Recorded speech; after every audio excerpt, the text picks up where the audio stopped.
Para sa defense team ni Vice President Sara Duterte, masyado pang maaga para sabihing tapos na ang usapin sa impeachment. Ayon kay Attorney Michael Coa, na isa sa mga abogado ng bise, nakatuon ang pansin nila ngayon sa apela ng Kamara na baliktarin ang mga naunang pasya ng Korte Suprema na unconstitutional ang Articles of Impeachment. Magsusumiti raw sila ng komento sa loob ng 10 araw na itinakda ng Korte.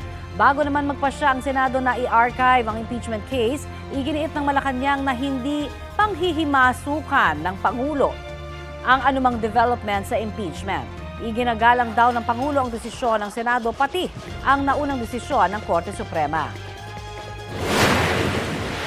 But do you believe, Attorney, that the impeachment case is now dead? I think it's too early to say kasi nga may MR pa and we don't want to preempt the decision of the Supreme Court on the motion for reconsideration. We will keep on monitoring developments from day to day and react accordingly to defend the rights of the Vice President. Kung may kinakailangan mang managot, dapat managot. Muli, nasa kamay na po ng mga senador ang magiging kapalaran ng impeachment trial. Hindi po panghihimasukan ng Pangulo kung ano man ang magiging trabaho po ng Senado.